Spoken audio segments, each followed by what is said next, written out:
हम हमारी हिंदी की पाठ्य पुस्तक के गद्य खंड के पाठ 1 भारतेंदु हरिश्चंद्र जी के जीवन परिचय का अध्ययन करेंगे। आधुनिक हिंदी साहित्य के पितामह कहे जाने वाले भारतेंदु हरिश्चंद्र जी का जन्म 9 सितंबर 1850 व मृत्यु 6 जनवरी 1885 को हुई थी। हमारी पाठ्य पुस्तक में इनका पाठ हास्य व्यंग्यात्मक शैली में लिखा हुआ निबंध है, जिसका नाम है एक अद्भुत अपूर्व स्वप्न। पाठ प्रारंभ से पहले हम इनके जीवन परिचय को जानेंगे। भारतेंदु जी का जीवन परिचय। भारतेंदु जी का जन्म काशी के एक प्रतिष्ठित और धनी परिवार में हुआ था। इनके पिता का नाम गोपाल चंद्र जी।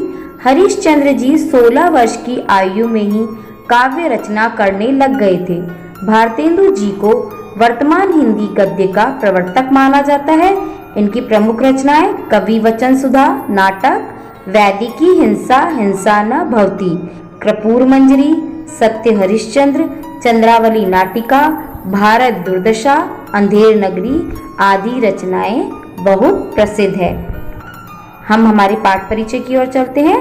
प्रस्तुत निबंध भारतेंदु जी की विनोद प्रिय प्रवृत्ति का प्रतिनिधि उदाहरण है। इसमें उन्होंने तत्कालीन समाज का एक व्यंग्यपूर्ण चित्र अपनी हास्य व्यंग्यात्मक शैली में प्रस्तुत किया है। संसार में प्रत्येक व्यक्ति यश कमाने के लिए लालायित रहता है, यह इस पाठ का वर्ण्य विषय है। हमें एक रात्रि का दृश्य दिख रहा है। एक अद्भुत अपूर्व स्वप्न। आज रात्रि को पर्यंक अर्थात पलंग पर जाते ही अचानक लेखक की आंख लग गई। सोते समय वे सोचते हैं कि इस चलायमान अर्थात नश्वर शरीर का कोई भी ठिकाना नहीं है। मेरे हाथ यदि कोई उपाय निकल जाए कि मैं अपना नाम इस संसार में अमर रख सकूं तो बहुत ही अच्छा होगा, क्योंकि यहाँ की रीति देख मुझे पूरा विश्वास होता है कि इस चपल जीवन का क्षण भर भी भरोसा नहीं है। श्वास श्वास पर हरि भजो, व्रता श्वास मत खोए, ना जाने यह श्वास को आवन होए न होए। यहाँ लेखक कह रहे हैं कि मनुष्य को प्रत्येक श्वास श्वास पर हरि का नाम भजते रहना चाहिए, लेते रहना चाहिए। एक भी सांस को व्यर्थ नहीं खोना चाहिए। क्या पता अगली श्वास का आना हो या न हो। देखो समय सागर में एक दिन सब संसार अवश्य मग्न हो जाएगा। कालवश शशि सूर्य भी नष्ट हो जाएंगे, आकाश में तारे भी कुछ काल पीछे दृष्टि न आएंगे। यहाँ लेखक ये कह रहे हैं कि संसार में सब कुछ नश्वर है। जो सूर्य, चंद्रमा, तारे इत्यादि दिख रहे हैं, ये भी एक समय बाद में नष्ट हो जाएंगे। और मनुष्य तो एक तप्त तवे की बूंद के समान है। अर्थात जिस प्रकार एक तप्त तवे पे, गर्म तवे पे पानी की कुछ बूंदें डाली जाती हैं तो वो क्षण में भंगुर हो जाती हैं, उसी प्रकार मनुष्य जीवन भी क्षण भंगुर है, इसका कोई भी भरोसा नहीं है। इस हेतु बहुत काल तक सोच समझकर प्रथम यह विचार आया। लेखक को अपना नाम अमर रखने का पहला विचार आया कि क्यों न मैं देवालय अर्थात मंदिर बनाकर छोड़ जाऊं, क्योंकि जब यह उन्होंने निबंध रचना करी थी तब हमारे यहाँ अंग्रेजी शासन था। तो वो ये कहते हैं कि अगर मैंने देवालय बना भी दिया तो मेरे से ज्यादा मूर्ख कोई नहीं होगा, क्योंकि अंग्रेजी शिक्षा के चलते मंदिर की ओर मुंह फेर कर कोई भी नहीं देखेगा। इसलिए उन्होंने इस विचार को छोड़ दिया। फिर उन्हें पड़े पड़े अर्थात लेटे लेटे उन्हें पुस्तक रचना की सूझी।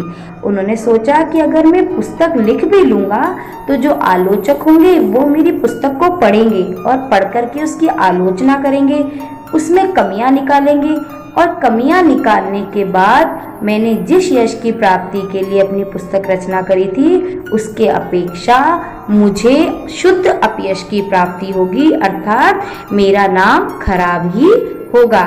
इस प्रकार कीर्ति कमल हमारा कैसे हम इस संसार में अमर रख सकें, यह विचार वो पड़े पड़े अर्थात पलंग पर लेटे लेटे करते रहे। तब लाडली नींद को 2 रात पड़ोसियों के घर भेज आंख बंद कर शंभू की सी समाधि लगा गया। लेखक ने बहुत गहन चिंतन किया कि अब क्या करूं, किस प्रकार मैं ऐसा कौन सा कार्य करूं कि मेरा नाम इस संसार में अमर हो जाए। स्वप्न में ही प्रभात होते ही पाठशाला बनाने का विचार दृढ़ किया। यानी उन्होंने अब कौन से विचार पर अमल कर लिया कि अब मैं क्या बनाऊंगा, पाठशाला बनाऊंगा। परंतु जब थैली में हाथ डाला, अर्थात जब उन्होंने अपनी जमा राशि देखी, तो उनके पास 11 गाड़ी मोहरें ही निकली। आप जानते हैं कि इतने में पूर्व पाठशाला का एक कोना भी नहीं बन सकता था। ईश्वर को कोटि धन्यवाद देता हूँ जिसने हमारी ऐसी सुनी। यदि ईंटों के ठोर मोहर चुनवा लेते तब भी तो 10-5 रेल रुपए और खर्च पड़ते। यानी वो कह रहे हैं कि जो ईंटें इसमें लगने वाली थी, यदि उनको भी हमने मोहरों के रूप में काम में ले लिया होता तो भी मुझे 10-5 रुपए ही खर्च करने पड़ते। परंतु उन्होंने ये कहा कि मैंने अपने मुंशी से सुना था कि 1 का अंक और 387 शून्य अकेले पानी में पड़े हैं। यानी उनके पास में इतना पैसा नहीं था कि वो पाठशाला बना सके। बनने को तो एक क्षण में सब बन गया। यानी वो स्वप्न में सोच रहे थे, तो स्वप्न में चलते चलते मन की गति तेज होने के कारण उनका विद्यालय बनकर तैयार हो गया। अब आगे हम देखते हैं, जोड़ने में पूरे 25 वर्ष लगे। यानी उन्होंने जो धनराशि इकट्ठी करी थी उसे जोड़ने में उन्हें पूरे 25 वर्ष लगे। जब हमारी अपूर्व पाठशाला बनकर ठीक हुई, उस दिन हमने हिमालय की कंदराओं में से खोज खोज कर अनेक उद्दंड पंडित बुलवाए। विद्यालय के लिए अध्यापक गण की आवश्यकता होती है, तो बहुत सारे उन्होंने अध्यापक उसमें नियत करे। परंतु उसमें प्रमुख कौन कौन थे? पंडित मुग्धमणि शास्त्री, तर्क वाचस्पति जो प्रथम अध्यापक थे। दूसरे थे जिन्हें पाखंड बहुत प्रिय था और धर्म के अधिकारी थे, वे पढ़ाते थे धर्मशास्त्र। प्राणांतक प्रसाद वैयाकरण जो पढ़ाते थे वैदिक शास्त्र। लुप्त लोचन ज्योतिषाभरण अध्यापक थे ज्योतिष शास्त्र के। शील दावानल जो शील और नीति का दमन करते थे, वे पढ़ाते थे नीति दर्पण जो अध्यापक थे नीति शास्त्र और आत्म विद्या के। इन पूर्वोक्त पंडितों के आ जाने पर अर्धरात्रि गए पाठशाला खोलने बैठे लेखक स्वप्न भी कब देख रहे हैं? अर्धरात्रि में। इस समय सब इष्ट मित्रों के सम्मुख उस परमेश्वर को कोटि धन्यवाद दिया जो संसार को बनाकर क्षण भर में नष्ट कर देता है और जिसने विद्या, शील, बल के सिवाय मान, मूर्खता, परदोह, पर निंदा आदि परम गुणों से संसार को विभूषित किया। यानी इस संसार में सद्गुणों के साथ कुछ अवगुण भी उपस्थित हैं। हम कोटि धन्यवाद पूर्वक आज इस सभा के सम्मुख अपने स्वार्थ रचित की प्रशंसा करते हैं, जिसके प्रभाव से हमें ऐसे उत्तम विद्यालय की नींव पड़ी। यानी जो ये विद्यालय खोला गया है इसमें स्वार्थता है, ये स्वार्थ के लिए खोला गया है। उस ईश्वर को यह अंगीकार था कि हमारा इस पृथ्वी पर कुछ नाम रहे। स्वार्थ क्या बताया लेखक ने? कि हमारा किस प्रकार इस संसार में नाम अमर हो जाए। परंतु ईश्वर के अनुग्रह से हमारे सब संकट दूर हुए और अंत समय हमारी अभिलाषा पूर्ण हुई। यानी लेखक को अपने नाम को अमर रखने की युक्ति मिल गई। हम अपने इष्ट मित्रों की सहायता को भी न भूलेंगे, जिनकी कृपा से इतना द्रव्य हाथ आया कि पाठशाला का सब खर्च चल गया और 10-5 पीढ़ी तक हमारी संतान के लिए बचा रहा। यहाँ पर लेखक ने व्यंग किया है कि पाठशाला में इतना खर्चा आ गया कि अब हम आराम से पाठशाला भी चला सकते हैं और हमारी 10-5 पीढ़ियां भी बैठे बैठे उस धन को खा सकती हैं। सज्जनों, ये तुम्हारी कृपा का विस्तार है कि तन मन से आप इस धर्म कार्य में प्रवृत्त हो। उन्होंने धर्म कार्य किसे कहा है? पाठशाला बनाने को। नहीं तो मैं 2 हाथ पैर वाला बेचारा मनुष्य आपके आगे कौन कीड़ा था। यानी वो ये कह रहे हैं कि मैं तो 2 हाथ पांव वाला था, मैं क्या कर सकता था अगर आप लोग मेरी सहायता नहीं करते तो दुष्कर कर्म कर लेता। यहाँ तो घर की केवल मूछे ही मूछे, यानी यहाँ तो लोग सब बातें ही बातें करते हैं, कोई भी आगे आकर के प्रयास नहीं करता। कुछ में कुछ गंगाजल काम आपकी कृपा से भली भांति हो गया। यानी थोड़ा मैंने सोचा, थोड़ा आपने मुझे सुझाया, इस प्रकार मेरा कार्य पूर्ण हो गया। मैं तो आज के दिन को नित्यता का प्रथम दिन मानता हूँ औरों के अनेक साधन से भी मिलना दुर्लभ है। धन्य उस परमात्मा को जिसने हमारे यश के डहे डहे अर्थात मुरझाए हुए अंकुर नवीन पौधों को फिर से हरा कर दिया। हे सज्जन शुभचिंतकों, संसार में पाठशाला अनेक हुई होंगी। अब वो अपनी पाठशाला की विशेषता बताते हैं। इस कृपा से जो सकल पूर्ण कामधेनु ये पाठशाला है, वैसी अचरज नहीं कि आपने इस जन्म में न देखी हो न सुनी हो। होनहार बलवान है, नहीं तो कलिकाल में ऐसी पाठशाला का बनना कठिन था। देखिए, यह हम लोगों के भाग्य का उदय है कि महामुनि मुग्धमणि शास्त्री बिना प्रयास के हाथ लग गए। अब महामुनि मुग्धमणि शास्त्री जो है, इन्हें इंद्र अपनी पाठशाला के लिए अनेक जंगलों में घूमता रहा। जब ये इंद्र को नहीं मिले तो उन्हें थक हार के बृहस्पति को ही अपने गुरु के रूप में स्वीकार करना पड़ा। हम फिर भी कहते हैं कि हमारे भाग्य की महिमा है कि पंडितराज मृगयाशील श्वान के मुख में शशि के धोखे बद्रिकाश्रम की एक कंदरा में पड़े थे। इनकी बुद्धि और विद्या की प्रशंसा करने में सरस्वती भी लजाती है। इनकी कृपा से जो मूर्ख हैं वो पंडित हो जाएंगे और जो पंडित हैं वो मूर्ख हो जाएंगे। हे मित्र, मेरे निकट जो महाशय बैठे हैं, इनका नाम है पाखंड प्रिय। अब वो अपने अध्यापकों का परिचय करा रहे। किसी समय इस देश में बड़ी मान्यता थी, यानी पाखंड का हमारे इस देश में बहुत बोलबाला था। जो भी स्त्री पुरुष थे वो पाखंड के चलते धोखे में आ जाते थे, परंतु अब काल चक्र के मारे अंग्रेजी पढ़े हिंदुस्तानियों ने इनकी बड़ी दुर्दशा कर रखी। यानी अब हम लोग पढ़ लिख गए हैं तो हम अंधविश्वास में नहीं फंसते। इस कारण प्राण बचाकर हिमालय की तराई में हरित ध्रुवा पर संतोष कर अपना कालक्षेप कर रहे थे, अर्थात अपना समय जो था उसे बिता रहे थे। विपत्ति ईश्वर किसी पर ना डाले। जब तक इनका रास था दृष्टि बचाकर भोग लगाया करते थे।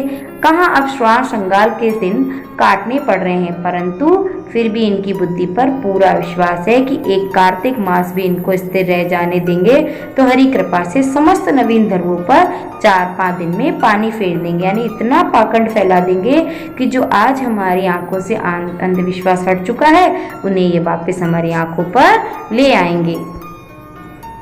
इनसे भिन्न पंडित प्राणांतक प्रसाद अर्थात प्राणों का अंत करने वाले। जब तक इस घट में प्राण है, घट अर्थात शरीर में, तब तक किसी पर इनकी प्रशंसा बन पड़ी ना बन पड़ेगी। ये महावैद्य के नाम से संसार में विख्यात है। चिकित्सा में ऐसे कुशल है। यहाँ पर उन्होंने आधुनिक चिकित्सकों पर व्यंग्य किया है कि मनुष्य चिता पर चढ़ते चढ़ते इनके उपकार का गुण नहीं भूलता। कितना ही रोग से पीड़ित क्यों ना हो, क्षण भर में स्वर्ग के सुख को प्राप्त हो जाता। अर्थात जब तक मनुष्य बड़े से बड़े रोग से पीड़ित है तब तक तो उसे कुछ नहीं होगा। जैसे ही इनकी दवाई लेगा, फट वो चिता पर चढ़ जाएगा और इनके उपकार को मानने लगेगा। यहाँ पर लेखक ने व्यंग्य किया है। इनकी चिकित्सा और चतुराई अपने आप प्रकट हो जाएगी। ये लुप्त लोचन ज्योतिषाभरण बड़े उद्दंड पंडित हैं, ज्योतिष विद्या में अति कुशल हैं। यानी ये जो आसमान में कुछ तारे ग्रह नक्षत्र दिखाई दे रहे हैं, ये तो हैं ही, ये इनके साथ कुछ नवीन तारे भी जोड़ लाते हैं। उनमें से इनका प्रमुख लिखित ग्रंथ है तामिश मकरालय। यद्यपि इनको विशेष दृष्टि नहीं आता, परंतु तारे इनकी आंखों में भली भांति बैठ गए हैं। अब हम बात करते हैं पंडित शील दावानंद की, जिन्होंने नीति और दर्पण को पढ़ाया है। उनके प्रमुख शिष्य हम देखते हैं। सबसे पहले हम उनके प्रमुख शिष्य देखेंगे रावण को। अब इनकी नीति और कृति के बारे में तो हम सभी जानते हैं। अगले शिष्य हैं इनके दुर्योधन। इनके सुकर्मों के बारे में भी हम सब जानते हैं। और अगले तीसरे शिष्य हैं इनके कंस, जिनके बारे में तो हम सभी ने सुन रखा है। रहे पंडित शील दावानंद नीति दर्पण, हमने सुना इनके बारे में। अभी हमने इनके प्रमुख शिष्य भी देखे, रावण, दुर्योधन, कंस। और अब भी कोई कठिन काम आकर पड़ता है तो अंग्रेजी न्यायकर्ता भी इनकी अनुमति लेकर आगे बढ़ते हैं। हम अपने भाग्य की कहाँ तक प्रशंसा करें, कहाँ तक सराहना करें, ऐसा संयुक्त संसार में परम दुर्लभ है। अब लेखक यहाँ कह रहे हैं कि आप इस पाठशाला में अपने लड़कों को भेजें और जो आपकी व्यय इत्यादि लगे उसका कोई भी चिंता नहीं करें, क्योंकि हमें तो अध्यापकों को मासिक देना ही नहीं है। और यद्यपि अध्यापकों को अगर आवश्यकता हुई भोजन की तो हम उनके भोजन का बंधन बांध दिया करेंगे, और अगर ऐसा है तो पाठशाला संबंधी जो द्रव्य आएगा उसका हम सब मिलकर के नाश कर दिया करेंगे, अर्थात हम सब उसको खराब कर दिया करेंगे। यहाँ पर उन्होंने आधुनिक शिक्षा पद्धति पर एक व्यंग्य कसा है कि वहाँ आज का आधुनिक शिक्षा पद्धति का ढांचा एकदम विकृत हो गया है। किस प्रकार